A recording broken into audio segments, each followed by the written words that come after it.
It's a great pleasure for me to introduce Timothy Power, who's going to lecture tonight on, you've got his title up, the early history of the UAE. Tim, as we know him, just a brief word about his background. He's an archaeologist, as most of you, I'm sure, all know, and studied Islamic art as well. He got his BA at UCL London, studying Egyptian archaeology, and then went to Oxford in 2003, did his MPhil in Islamic art and archaeology, and carried on to do his DPhil, as they call it, in Oxford, which is the same thing as a PhD, with Jeremy Johns, the eminent archaeologist. And the subject of his thesis was the Red Sea region during the long late antiquity, 8500 to 1000. And ever since, Tim has been teaching in the region and working in the region as an archaeologist. He's lectured at UCL Qatar and has worked as an archaeological consultant for ADACH, as it used to be called. And those of you who know, I'm sure, are well aware of the various sites that he's been involved in the renovation and the archaeological surveying of some of the sites in Al-Ain in various capacities, working with Peter Sheehan in large measure. He has two books. Well, one book, they're related, I think. The main one, I think, the one I would be most interested to recommend you to purchase and read is The Red Sea from Byzantium to the Caliphate, 8500 to 1000. And he's written various papers on which relate in large measure to his work in Al-Ain, the origin and development of the oasis landscape of Al-Ain. For example, a preliminary ceramic chronology of the late Islamic period in Al-Ain, the Qasr al-Mawayjiyah, Diwan of the An-Nahyan in Al-Ain Buraimi Oasis, and the one that's marked me the most, in fact, Beit bin Ati in the Qatara Oasis, a prehistoric industrial site and the formation of the oasis landscape of Al-Ain. I first met Tim when I took a group of historians of prehistory or ancient history professors, and we all went to meet Stephen Sheehan, who took us to the Beit bin Ati Qatara Oasis excavation, where Peter showed us a hole in the ground and asked Tim to tell us what it was all about. And it was an extraordinary 45 minutes that we spent with Tim, who in the most mesmerizing way told us all the details of the stratigraphy and history of this, what was ostensibly a hole in the ground with this incredible, rich and deep history. He is a remarkable speaker and archaeologist, and I'm very pleased to invite him to our podium today. Thanks, Tim. Well, thank you very much. A very fulsome introduction. I hope I live up to it. So, the subject of today's lecture is the UAE in early Islamic history. Of course, the UAE didn't exist in the early Islamic period, and we should more properly refer to the region as perhaps the Omani Peninsula or Southeast Arabia. And you'll find that I do so throughout the course of this lecture. The period we're going to be exploring actually extends a little bit earlier than the early Islamic period, into the pre-Islamic period, or put another way, into the world of late antiquity. Here we have a sort of schematic diagram explaining the local chronology, how it fits into the global movement of the great epochs, and also how it fits into the development of Islamic civilization. So today's lecture really spans the decline of the ancient world and the rise of the Islamic. It does so from the perspective of the UAE, from Southeast Arabia, which we can see on this rather fantastic satellite image, is in fact a very marginal environment. And the very marginality of this delicate ecosystem forced people in pre-modern societies to look outside. The essentials of life, the basic commodities necessary for sedentary existence in Southeast Arabia were to an important degree drawn from the networks of the Indian Ocean. In the early modern or late Islamic period, for example, we have the chandel used to make the roof beams of the mud brick houses of the coastal regions of the UAE being brought from East Africa. The staple food of the UAE was at this time rice. It still is today. It's called aish in the local Arabic, meaning life.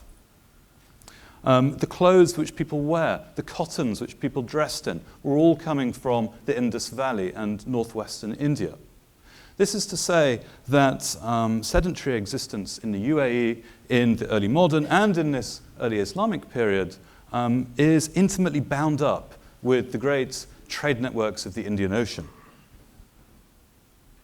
Now, that left the UAE rather vulnerable to periods of boom and bust in the Indian Ocean trade.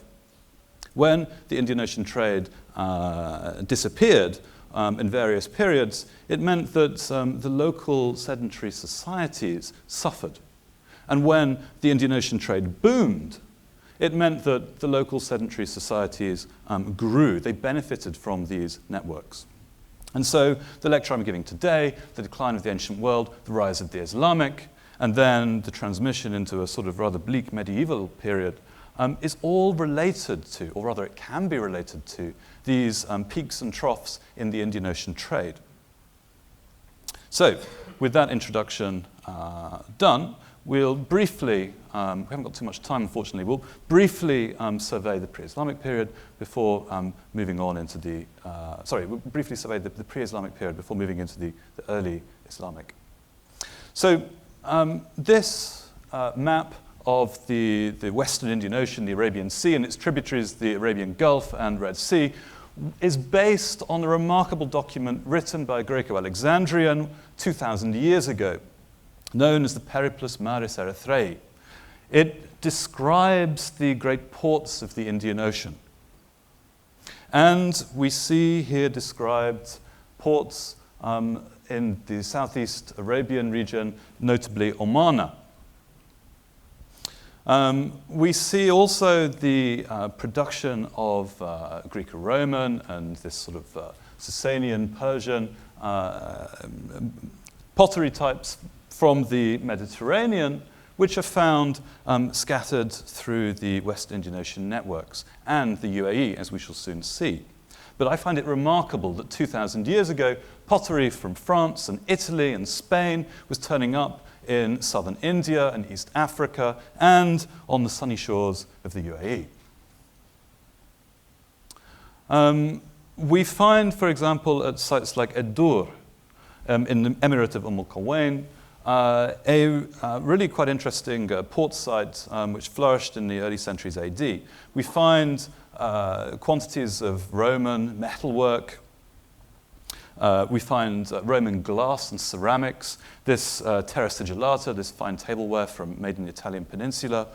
Glass being a fragile material, has survived the long voyage from the Mediterranean around the Arabian Peninsula and all the way here to the UAE. It's really quite a remarkable story.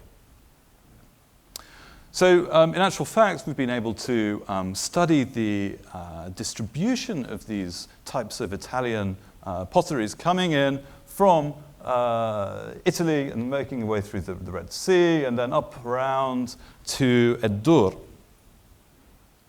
It shows you the importance of the relationship between the local networks coming out of the UAE, tapping into these much bigger global networks between major powers based in the Mediterranean and the Indian Ocean.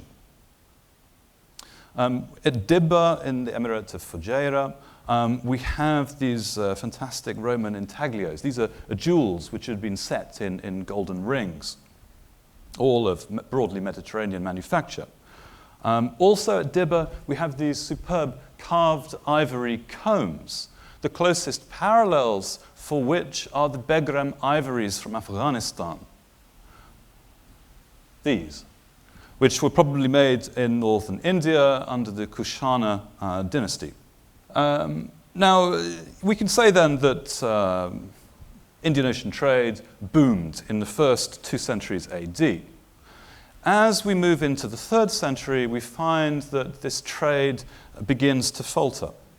In Egypt, in the Red Sea, which is perhaps much better documented owing to its proximity to the Roman and Greek historians who could record, owing also to the historic importance of Egypt to the development of archaeology, the picture is very clear. And we see that in the 3rd century, there's a whole series of abandonments. The port infrastructure, the road infrastructure is slowly left to fall into ruin. At around this time of declining Indian Ocean trade in the 3rd century, we find that there's a whole series of forts being built in the region of the modern UAE. This one on the right, both of these were at Dor, but this one on the right is built in a later period. This one, this fantastic fort built in Malaha. You can see how the archaeologists found it with the road coming all the way through the middle. But really, I mean, it begs the question, why in this 3rd century, at a time when the Indian Ocean trade is faltering, do we have these military establishments, if you like? And I think perhaps the answer is that in times of dwindling supply, people start to fight over what's left. And so I think that there was perhaps a necessity to protect what you had from other people who were desirous of it. Now notice the date here. This was built in probably the 3rd century, and then afterwards, what? Well, abandonment. It's really striking in the archaeology of the UAE that these great sites, Malaha, Ed-Dor, Dibba, are abandoned broadly in the same period of the 3rd century, and that thereafter there is pretty much no good evidence for sedentarism, for settled life in Southeast Arabia. This is rather confusing, it's rather puzzling. We're not entirely sure why this should be. Is it an accident of archaeology? Is it the fact that we haven't yet discovered it? Or is actually there something else at work here? Do we have perhaps the movement from a sedentary to a more nomadic society? What's sometimes been termed the Bedouinization of Arabia. Now, we know, for example, in Malaha, which is just over here, that the local people spoke Hessaitic. It's a non-Arabic Semitic language which was written using the prestige scripts of the surrounding civilizations, whether it's the South Arabian Musnad or the Aramaic from the Mesopotamian region. And at some point thereafter, the people start speaking Arabic. Now, language is intimately bound up with identity. So what you're looking at here is the beginnings of an Arab identity in Southeast Arabia. We don't know when exactly that happened, but it's possible that it happened in this 4th century, this troubled 4th century, which followed the abandonment of these major centers of settled life in the Southeast Arabian Peninsula. In particular, we have the coming of the Azd Oman. The Azd, one of the great Qahtani tribes, the Yemeni tribes of Arabia, who were led, so the story goes, by Malik bin Fahm al-Azdi, following the bursting of the great dam at Marib in Yemen. Now, these stories come down to us from much later historians, and it's difficult really to know how far we can trust these later tales. Certainly there's a legendary quality to these. Here we have the Kashf al-Ghumma, an Omani Ibadi historical source from the early 18th century, which contains a lot of material which you can find in some earlier historians, but it's more or less the same sort of stuff. It's quite legendary. We have the story that the Azd Oman expelled the Persians from Oman, who in particular, well, Darius the Persian, which is perhaps rather puzzling seeing as he lived several centuries before this is supposed to have happened. We also have the story that when the Azd drove out the Persians, they destroyed the Aflaj networks, which we're told had been constructed by Suleiman bin Dawood, the prophet, King Solomon, in the period before Islam. Other historians will tell us that that Suleiman was sort of flying from Jerusalem to Istakhr one day, and he passed over Oman and decided that this was a land which needed irrigation, so he sent the jinn to build the Aflaj of Arabia. Now, what I'm trying to say here is that there's a legendary quality to these sort of stories. Also, according to these later sources, another group of Arabs come into Southeast Arabia. These are the Adnani or Nizari, the northern Arabs, the leading branch of which was Sama bin Lu'ay bin Ghalib, which is a branch of the Quraysh. We're told that they settled in a place called Tawam, and that they there married into the local Ghattani tribes. We'll come back to this in the later part of the lecture, but remember for now that there are these two Arab groups, the Ghattanis and the Adnanis or Nizaris. Now, the coming of the Azd Oman has been linked to the abandonment of these non-Arab settlements in Southeast Arabia. Another theory that's been put forward to explain the disappearance of these sort of settled civilization is the various Persian invasions, which begin in the 3rd century. We have that of Ardashir in the 3rd century. We have that of Shapur in the 4th century.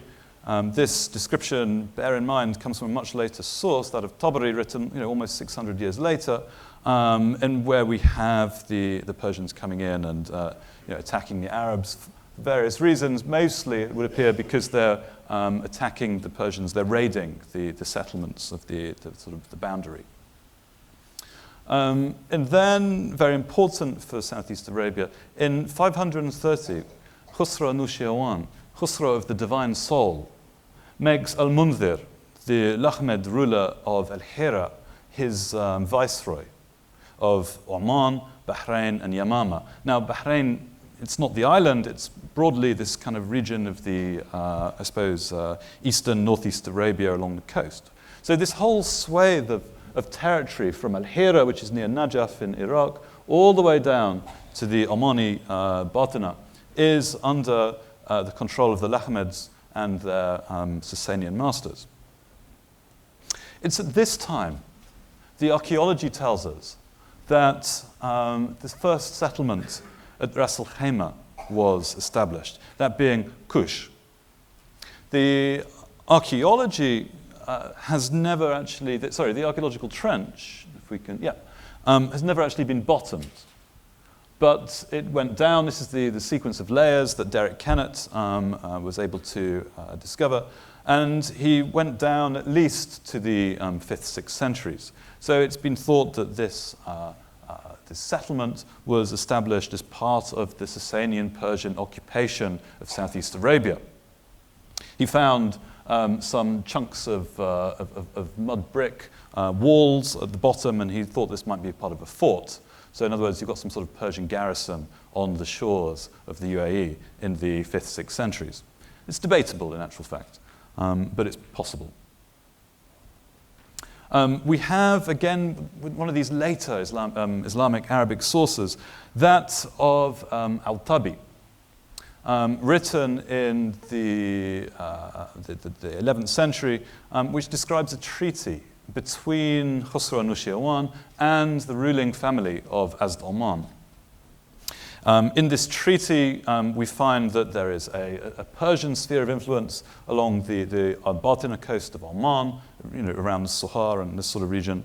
And then we have a sort of Arab sphere of influence on the interior, with a capital at a place known as Tawam. Again, remember Tawam, we've seen it already. Tawam is where the Nizari Arabs came and mixed with the Ghattani Arabs in the pre-Islamic period. We'll come back to it. Tawam is often identified with the Al Ain Barami oasis here. This is a map made in the late 1960s, which I quite like because it shows the traditional names for the sort of topographic features. The Batina along here on the coast of Oman, and the Dhahira along here on the other side of the mountains. Now, the reason why it's identified, Tawam is identified with Al-Ain, Barami, is on the basis of this 18th century source, the Kashf al-Ghumma, which we've already discussed. We'll come back to that in the course of this lecture, but we're dealing with a number of centuries, quite a long period of time, between the events described by al-Tabi and those given a place by the writer of the Kashf al-Ghumma. So, it's this rather troubled southeastern Arabian peninsula that Islam spreads into in the 7th century. And again, Tawam plays a kind of vital role in this coming to Islam, as we're led to believe in some of the secondary sources. Now, historians distinguish between primary sources and secondary sources. Primary sources are those written in the past, perhaps contemporary, ideally contemporary with the events they purport to describe. Secondary sources being written much later, rather a synthesis, an analysis of these ancient documents. Secondary sources being written essentially in the modern period. Now, it's these secondary sources which get taught at schools and universities very often. They're the textbooks. It's these secondary sources which perhaps the educated, interested public will pick up and have a look at. And perhaps even it's these books which will get picked up by urban planners and hospitals named after. But unfortunately, one has to go back to the primary sources. And we can see here with this example that I've put up here, that this secondary source, who will not be named, states that Amr ibn al-Az, the companion of the Prophet, arrived bearing a letter, who passed through Tawam before continuing on to the Batina. But when you actually go back to the primary source, it says something quite different. It says that the Apostle of God wrote to the people of Oman, inviting them to adopt the religion of Islam. He sent this letter by Amr ibn al-Az, who alighted at a place named Suhar. So there's no mention of Tawam here. In actual fact, it seems that he was using a boat. He alighted at a place called Suhar. So this really gives you one example of how Tawam has been perhaps miscast in the secondary sources. We have another confusion here as well. Al-Ain and Barami, which has been equated with Tawam by this 18th century Omani writer, was also considered to be the place where an Islamic army sent from Medina to quell a revolt which followed the death of the Prophet, known as the Ridda. Essentially, the two armies set off from Medina, crossed Arabia, reached Tawam, and here in our primary source, in our secondary source, we read, reached Tawam or Riyam, as Tabari has it. Now, I don't know why Miles, who wrote one of these early histories of the region, the countries and tribes of the Persian Gulf in 1919, I don't know why he had the gall, I suppose, to correct Tabari and actually say, well, actually, Riyam must be Tabari. But if you go back and read, Riyam must be Tawam. Well, if you go back and read Tabari, he just says Riyam. What basis is that identification made? In fact, if we want to think about where Riyam might be, and this is very perhaps dubious, but certainly in the early 20th century, there was a Bani Riyam who occupied the regions of Jabal Akhdar.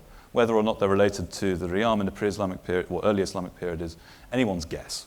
But I think there's no good reason why Riyam should be equated with Tawam, which should be equated with Al-Ain. Now, if we move on a little bit and think about the beginnings of the Ibadi state, which really comes to dominate the history of Oman until really recent history. I put this hadith up really to sort of show that there's this idea that in the first century of Islam, you do not have a united community.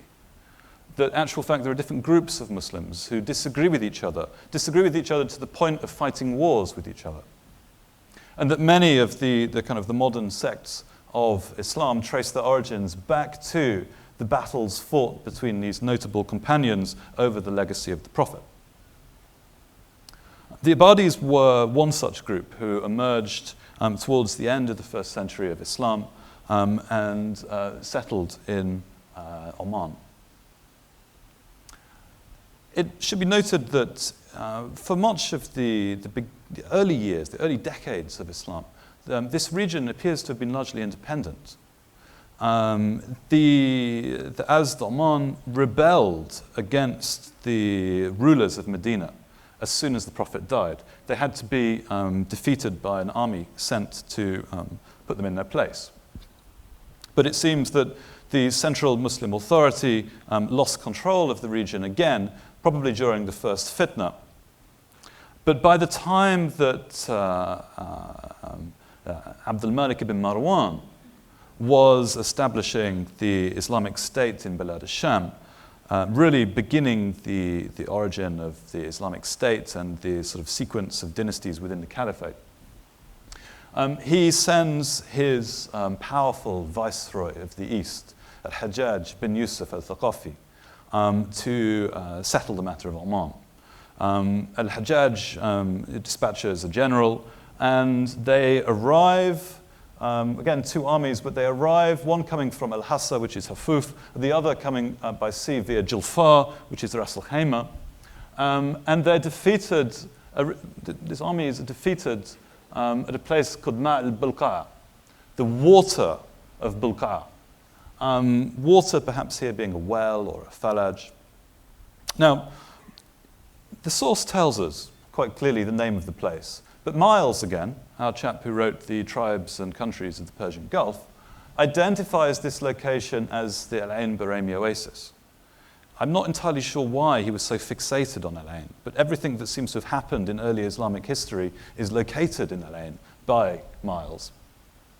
There is some clue, perhaps.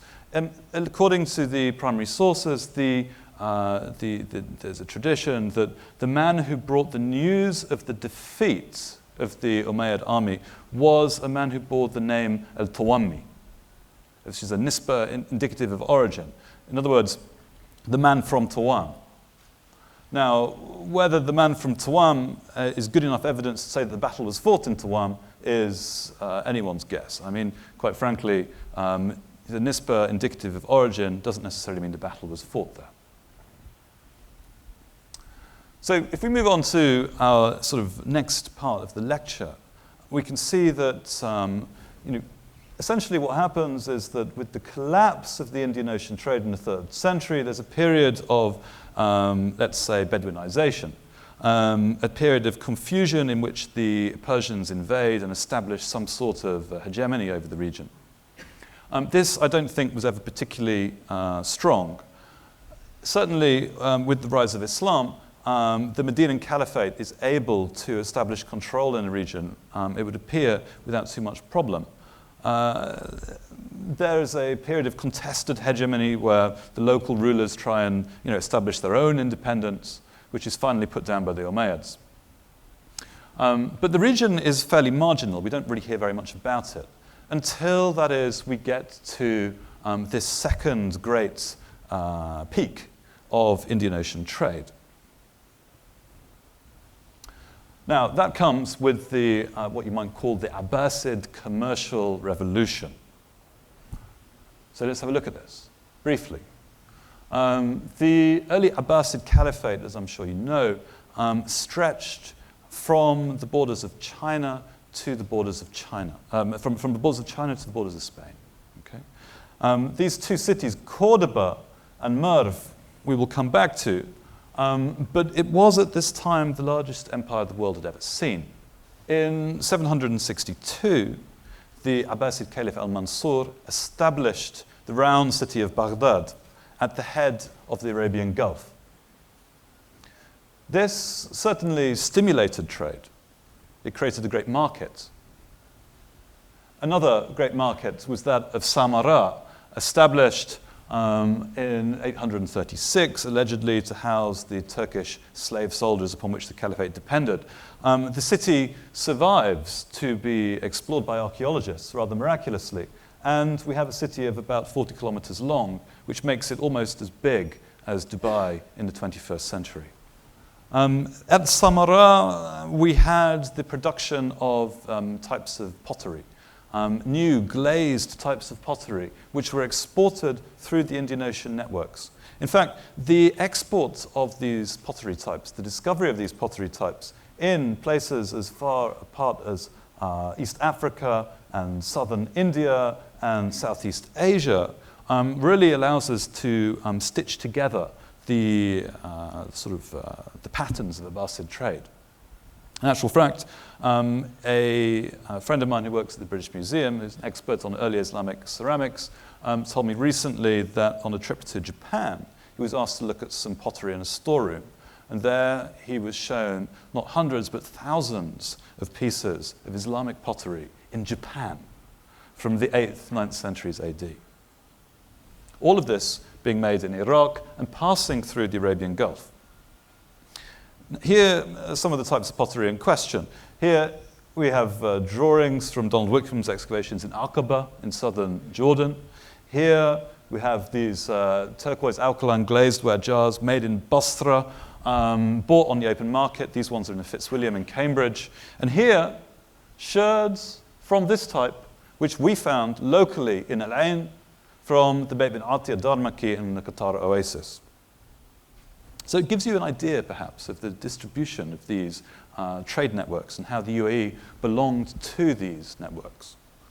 Torpedo jars, so called because of their distinctive shape, produced in southern Iraq from the Parthian to the early Islamic period. Now, there's a big problem with torpedo jars. We don't understand the chronology properly.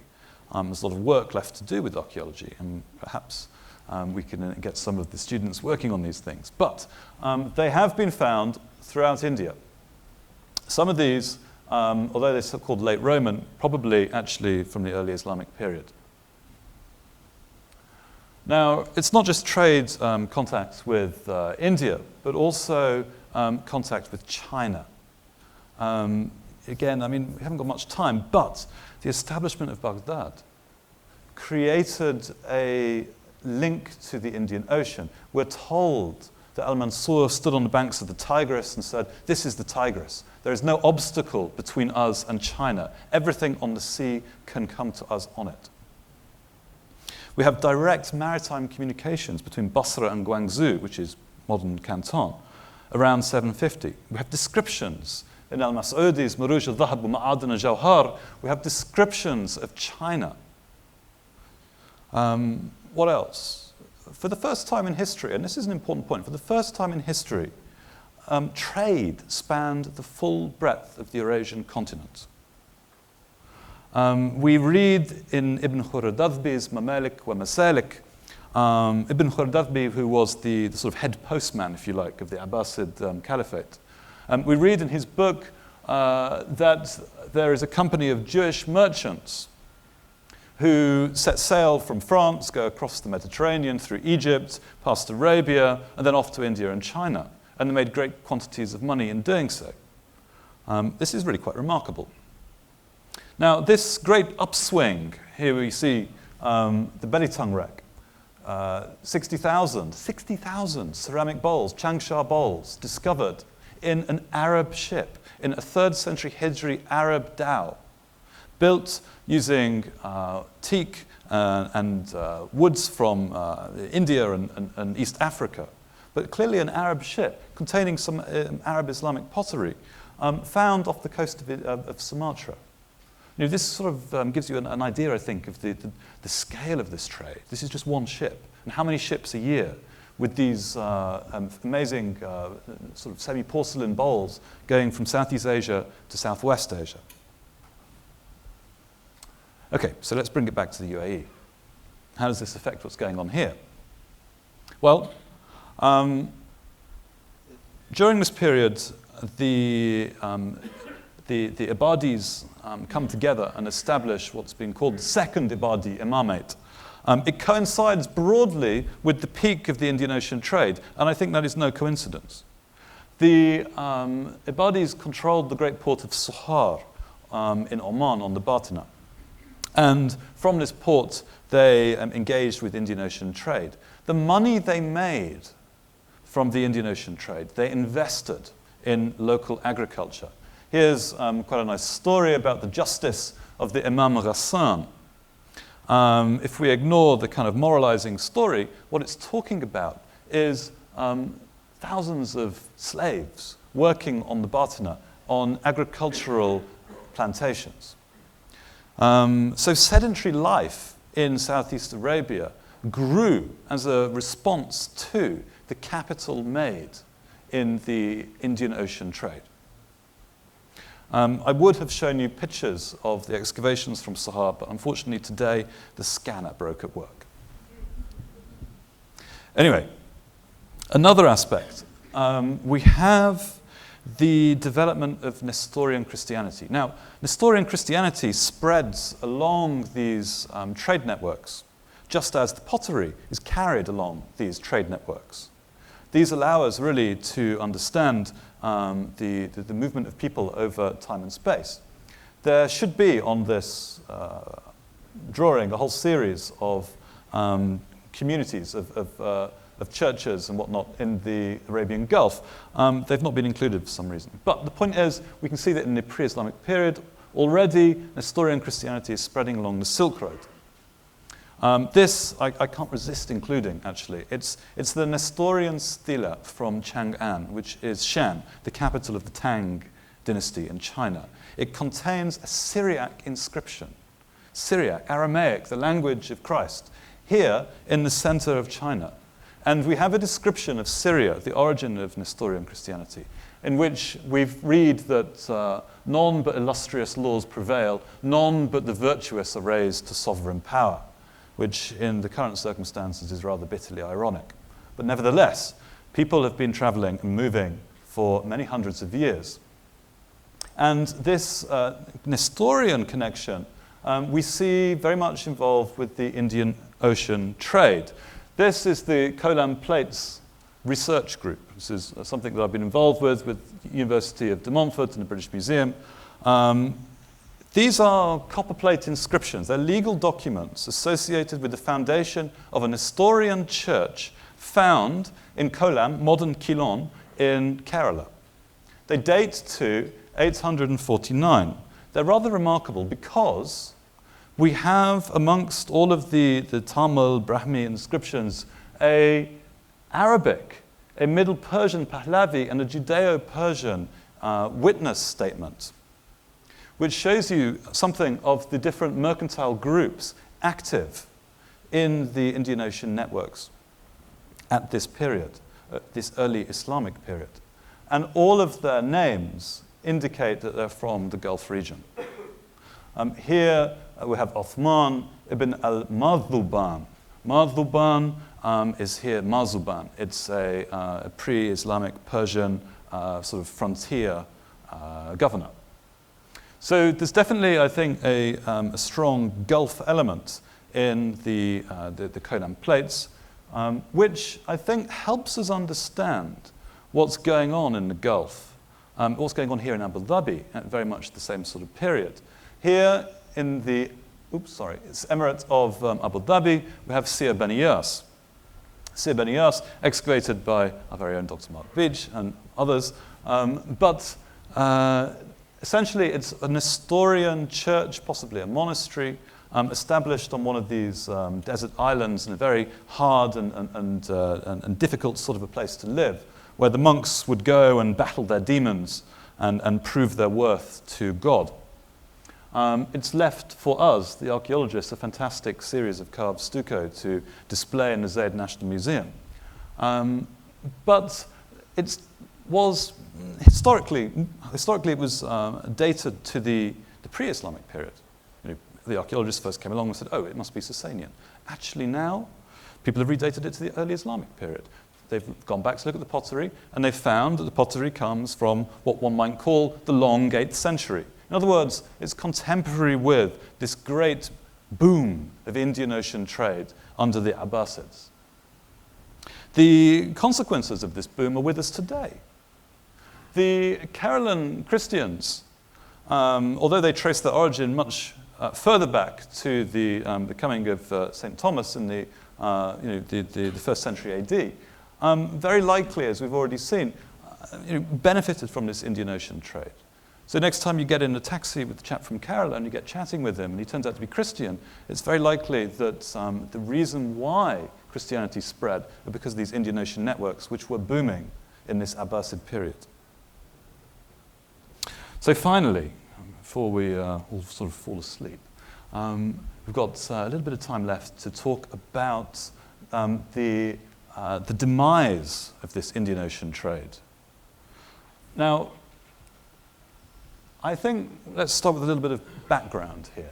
The Abbasid Caliphate went through a whole series of problems in the middle of the 9th century, which left it much smaller than it had been. Effectively, from the middle of the 9th century, all the Abbasids of Baghdad were controlling was the Fertile Crescent, Bilad al-Sham and Mesopotamia.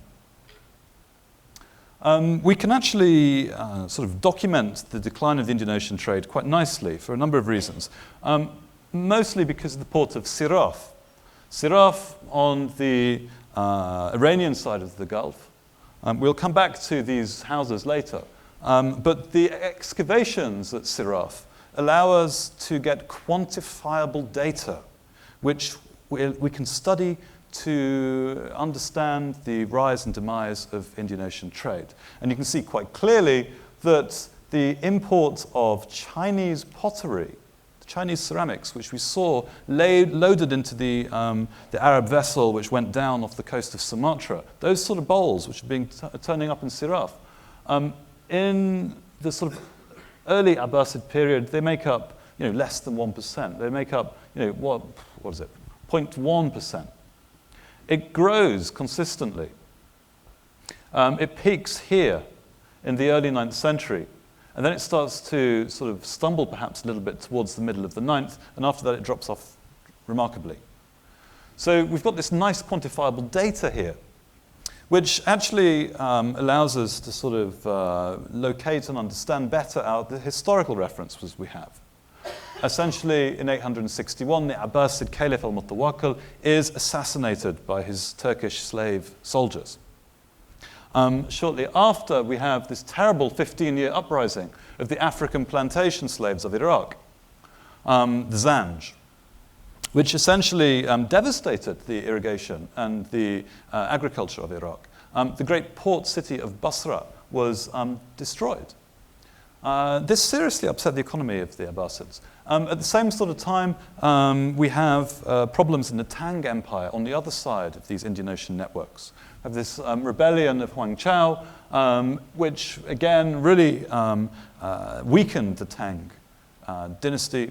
And we are told in several Arabic sources that, let's just call this large numbers. Large numbers of Muslims, Jews, and Christians were killed in the great ports of China. The fact that so many were living there, I think, gives you an indication of the scale of this trade. But the point is that really it's in the second half of the 9th century that the Indian Ocean trade declines. So, what does that mean for the UAE?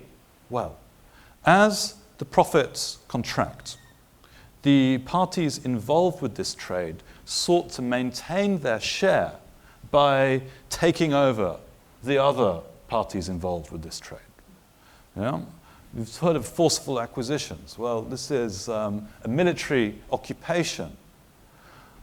The Abbasids got involved with factionalism, tribal factionalism within Southeast Arabia, and established their rule here, which meant that they could take on the share of Indian Ocean trade they were losing to the Omanis to keep their revenues up back in Baghdad. Now, one of the problems with looking at the history of the UAE is that the people writing the history are based very largely in the great cities. They were part of a literate bourgeoisie. We don't have those sort of great cities. We don't have large, complex urban civilization in Southeast Arabia because of the marginal environment. There are no great rivers here. So we don't have that same educated, literate, urban bourgeoisie, right? So in other words, the history being written here, it's not that it doesn't exist, it's just that it's very patchy. And it's not as consistent as it is in other places. But the Abbasid invasion of Oman, invasion of the UAE, brings the UAE into the attention of these historians and geographers who are based in Iraq and the more settled places in the Gulf. Very, very briefly, there's a competition about who should succeed the Ibadi imamate. And there are two factions. There's the Nizari faction, remember those guys? And we've also got the Ghattani, the Yemeni faction. These are these two groups which are said to have settled in Arabia in the pre-Islamic period. And they start to fight each other for different factions, different candidates. The leadership of the Yemeni faction fell to the Sheikh of the Beni Hina. And the Beni Hina are going to play a major role in the civil war of the 18th century. So, some of these conflicts in the sort of early modern period potentially have, quite deep roots, actually. Anyway, this all ends up with the Beni Sama, the leading Nizari tribe, establishing their authority in Tawam with the help of the Abbasids. Eventually, they go over to Sohar. Sohar, which of course is the great port that the Abbasids really wanted to control, with the UAE being the kind of hinterland necessary to control that. They established the Wajihid dynasty, which lasts for a couple of generations before it's destroyed by the coming of the Buyid Iranian dynasty. Tawam continues to be held by the Beni Sama into the 10th century, although eventually it falls under control of the Karamita, these sort of radical Shia who made a nuisance of themselves in Arabia in the 4th century Hijri. As the trade continues to decline, people get less and less interested in this part of the world, and eventually it becomes dominated by a whole series of Iranian dynasties, beginning with the Buyids, then the Seljuks, and then ultimately the kings of Hormuz, right the way up to the coming of the Portuguese. So from the end of the Beni Sama in Tawam in the 10th century, right the way through to the coming of the Portuguese, we have a medieval period where Southeast Arabia is dominated by Iranian dynasties. Little is subsequently heard of Tawam until the Kashf al-Ghumma in the early 18th century. And this work states that Barami used to be known as Tawam. So this is quite a crucial identification, which has been reproduced in so much of the secondary literature, which unfortunately is incorrect. Now, when we go back to have a look at the primary sources, we see that Tawam is placed in a very different sort of location. It cannot be Al-Ain Barami. Our earliest geographical source is that of al-Bakri, which talks about a place called Tawam. He cites a number of sources, Al-Akhfash, Ibn Qutayba, Suwaid bin Abi Kahil, and Ibn Qutayba again. So who are these guys? And don't worry if you're busy reading it, we'll come back to it. But let's identify our sources first, okay? So al-Bakri, interesting chap, writing in the 5th century Hijri, he's from Spain. He's educated by prominent geographers and historians in Cordoba. Cordoba at that time was the most advanced city in Europe. It was a city of 70 libraries. That of the ruler al-Hakam is said to have contained 600,000 books, the catalogue of which was 44 volumes. This is a lot of knowledge. And al-Bakri sat down to flick through these books, to pull out early Islamic sources which would tell him about the different places in the Dar al-Islam. He finds in these books Suwaid bin Abi Kahil, Now, I went away and I looked at the Encyclopedia of Islam and the biographical dictionary of Ibn Khalakhan and found out a little bit about this guy. It turns out that he was Zayed bin Abi Kahil al-Yashkari. The Banu Yashkar were a section of the great East Arabian tribe Bakr bin Wa'il. Notice al-Bakri, his name, indicates that he was a mawla of the Bakr bin Wa'il when they arrived in Al-Andalus. So I wonder actually about just exactly the relationship between al-Bakri and his selection of these sources.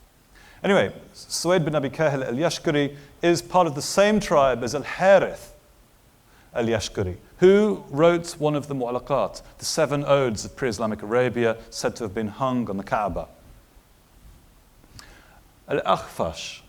There's more than one character called Al-Akhfash, but I think the most likely is Al-Akhfash Al-Akbar, born in what the early Islamic sources call Al-Hajar, which is in actual fact Al-Hassa or Hafuf in Iqlim al-Bahrain. In other words, it's adjacent to the region of the present UAE. He became a noted grammarian, active in Basra, another one of these Gulf ports. And then we have Ibn Qutaybah. Ibn Qutaybah will be known to any student of early Islamic history. He was born in Kufa of Khurasani extraction. His ancestors were those Khurasanis who followed the Abbasids when they overthrew the Umayyads in the mid-8th century. So we can say, broadly speaking, that all of these sources are from the Gulf region. In actual fact, when we come to people like Zayed bin Abi Kahil, they're local lads. So I think they are in a good place to tell us about what's going on in the UAE in this early Islamic period. So let's return to put their dates in the right place, and we see that their death dates here all add up to give us something which is broadly in the first couple of centuries of Islam.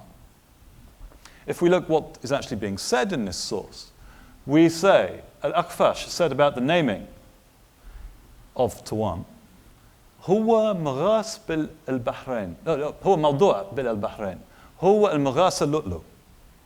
It is located in Iqlim al-Bahrain, which is this kind of coastal region of northeast Arabia. It is a pearl fishery. I can't see how the Al-Ain Barami oasis was ever a pearl fishery. He continues, it is that which neighbors Oman at the sea named Tuwan. The sea named Tuwan. I think, again, here we say, Al-Bahar yusamma Tawamman.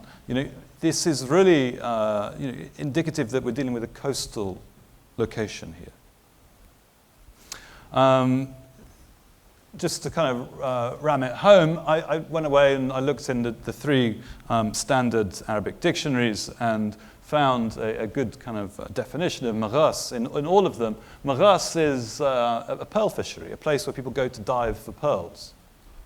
So to locate a pearl fishery in Tawan means it must have been on the coast.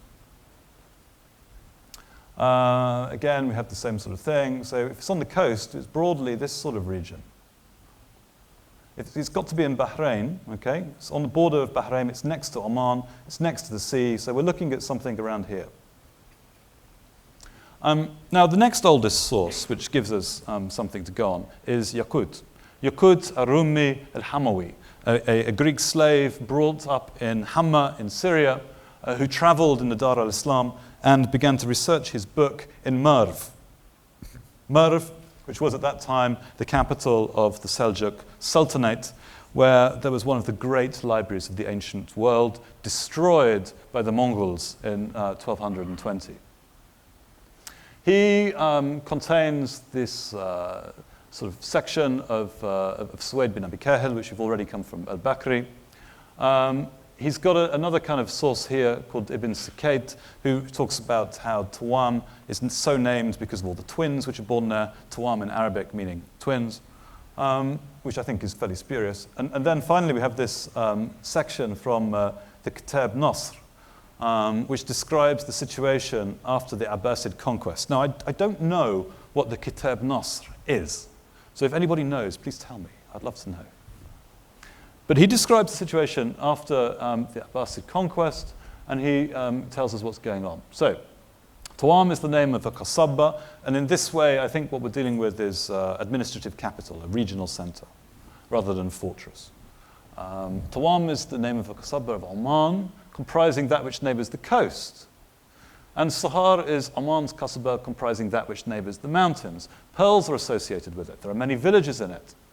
Tawam is a qasabah in Oman, where is the mimbar of the Beni Sama. So again, we go back to that tribe which really rose to power and significance under the Abbasids.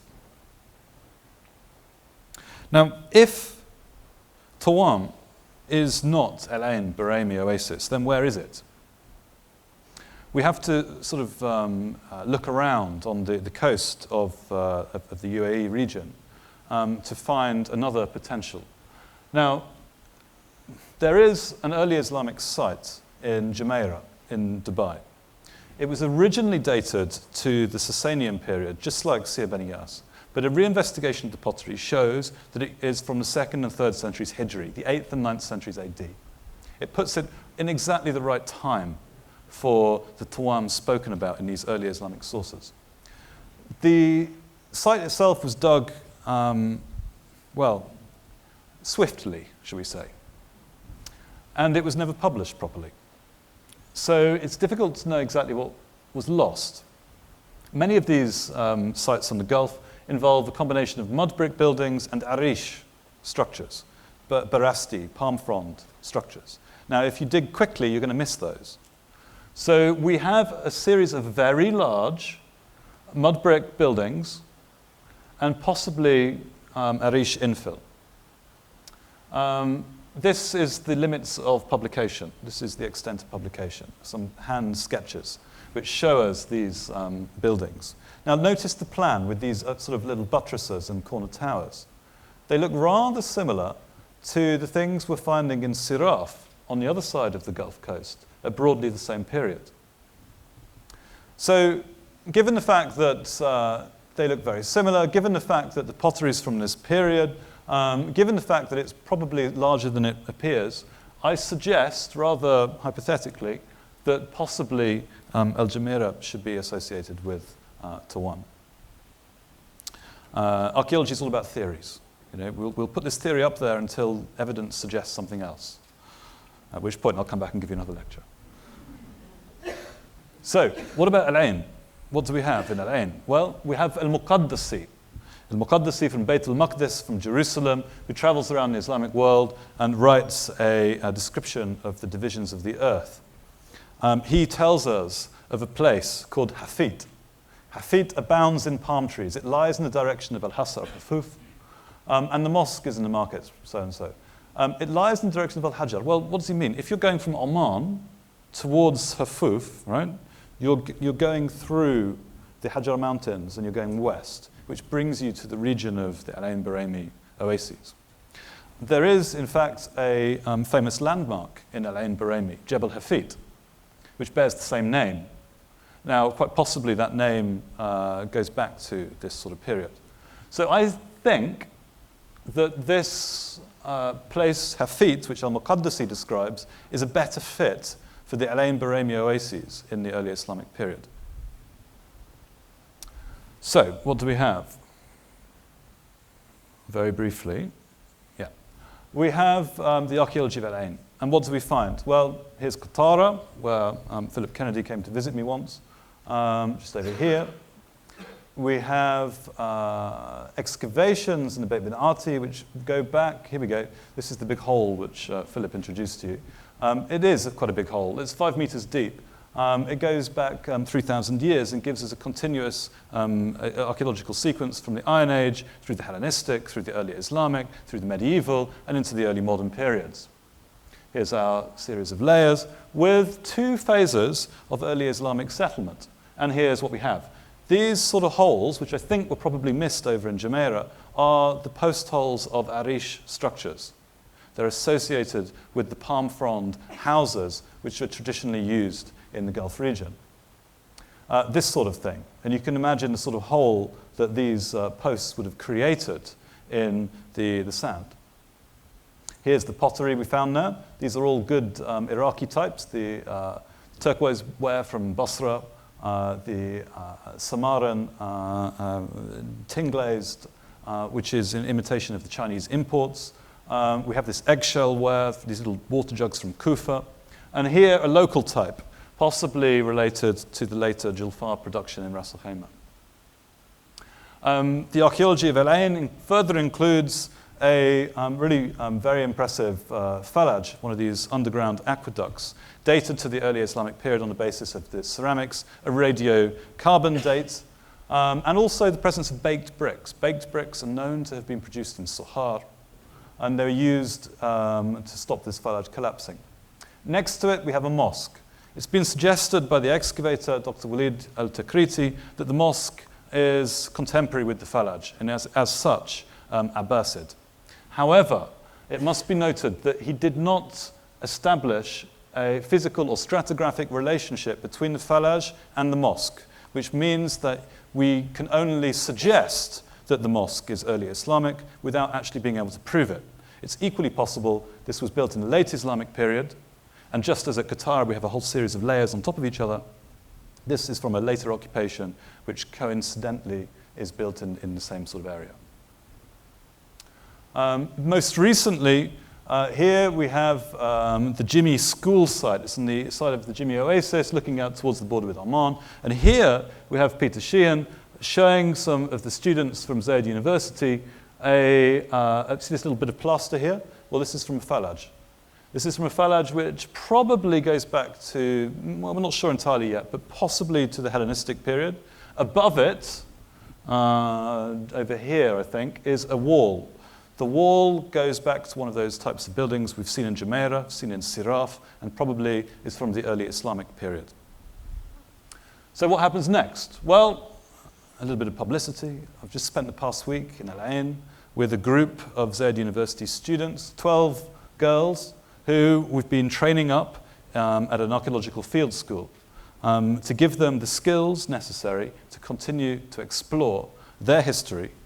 And I very much hope that sometime soon we'll have Emiratis from Zayed University coming to present the findings in their own country of their own archaeology. So I think we'll leave it there. Thank you very much.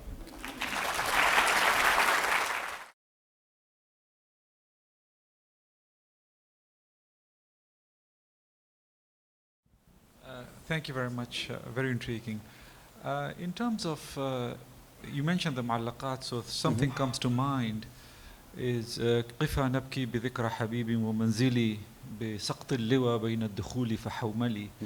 This liwa in this poetry, is it referring to this location or there is another location?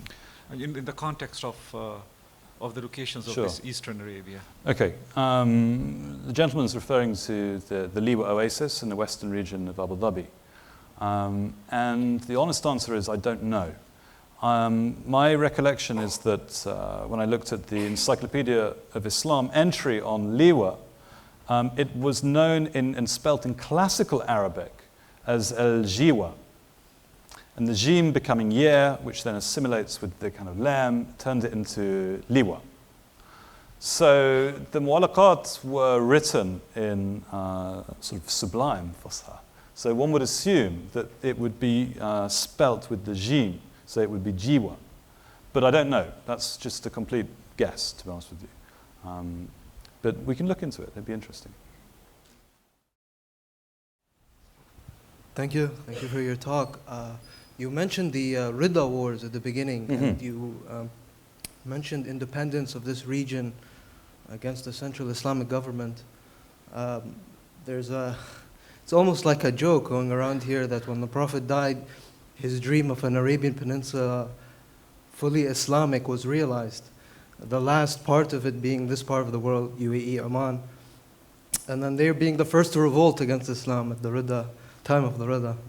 But it was important to note that they didn't revolt exactly against the religion, but against central authority, against the caliph in Mecca.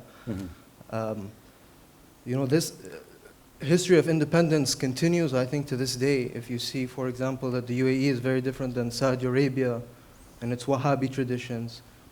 Oman, you said, was always Ibadi. Just some other questions. When the Islam first came into this region, I have heard or read about Dibba, that when they invaded Dibba, they found a great booty coming, treasures from India. I don't know if you know anything about that. Yeah. The other one, pearls. Is there any, these great empires, where did their pearls come from? Was there any reference? Okay. Thank you. So you've raised a lot of points there. The Ridda in Southeast Arabia is interesting in many ways because there was actually a counter prophet. I've forgotten his name, but he was based in this region, and he had his own kind of religion, one of a number of false prophets around at this time. So I'm not sure entirely that they were revolting against central authority as much as they were against the religion itself.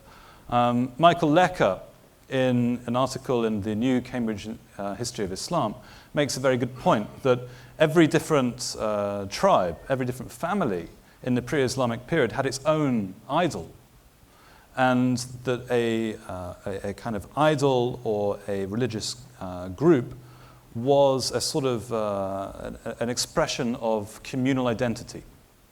So I wonder how that sort of situation perhaps continued into the early Islamic period with the proliferation of different sects. What else did you refer to? The pearls, I'm not really too sure about the pearling industry, in all honesty. Pearls were obtained from a number of different places, not just the Gulf. And the Abbasids, of course, ruled over a huge territory. There's a new book called Sea of Pearls by Dr. Robert Carter over at UCL in Qatar, which has just come out. So I'm sure if you have a look at that, there'll be a very useful resource to explore the history of pearling in the Gulf.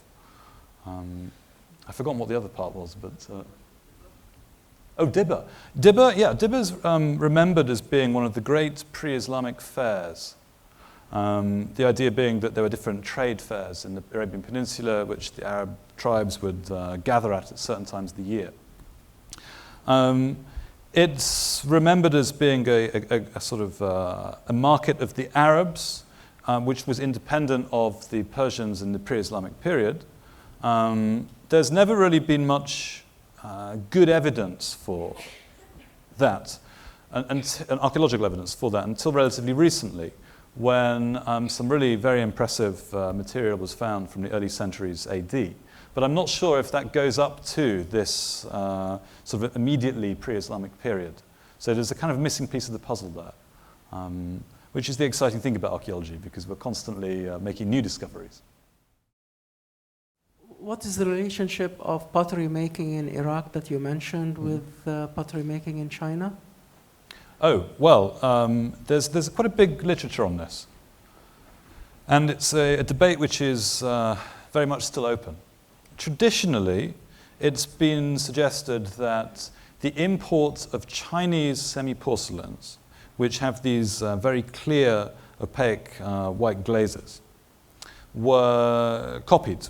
The forms of these bowls were copied by the potters in Iraq.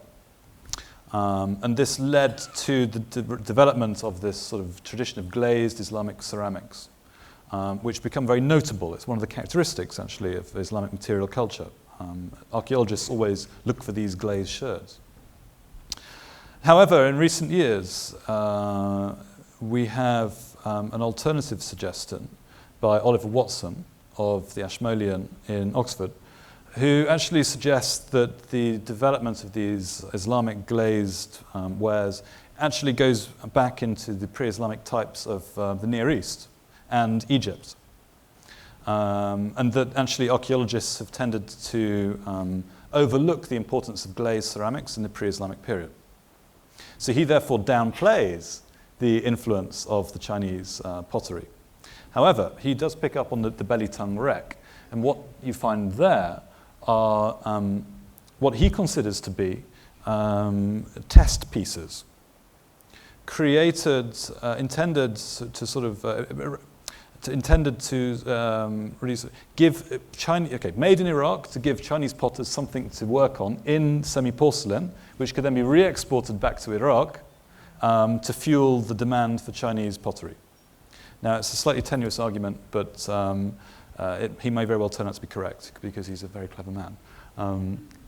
Yeah, I mean, it's an ongoing debate. I would like to mention first about the imitation, possibly imitation of ceramics by the Chinese from the originals from Basra, I guess, because I've seen the Belitung cargo, and it's really amazing, and it's very non-Chinese, especially the blue and white. Very, very non-Chinese, very Islamic patterns, and cobalt is also extremely looks different, so you can see that probably that was the prototype. And after that, not much was found. Actually, nothing was found for, I think, a few hundred years in blue. So this is quite possible that really the blue and white especially was really originated in Iraq. But I also wanted to ask you another question, because I've been asking so far a few archaeologists. I'm interested in the remains of Buddhism.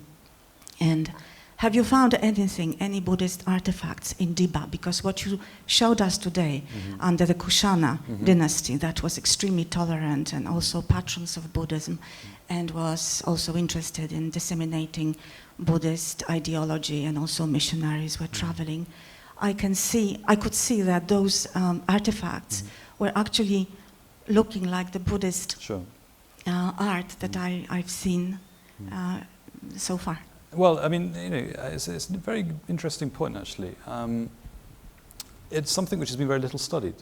I think, you know, there's no reason why those particular combs couldn't have been produced by Buddhist craftsmen for a Buddhist society. Equally, you know, they could be for a Hindu or craftsmen for a Hindu society. But whether or not the people who bought them and used them in Arabia appreciated any symbolism or significance, or rather they just appreciated them for their beauty, is really, you know, open to interpretation.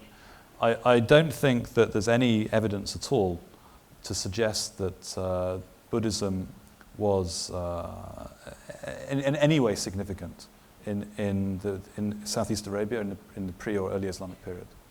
However, in Iran, after the Mongol conquest, we do have evidence for Buddhist caves and Buddhist art in Iran in the 13th century. Right, I think we might have to leave it there. But thank you very much for your patience.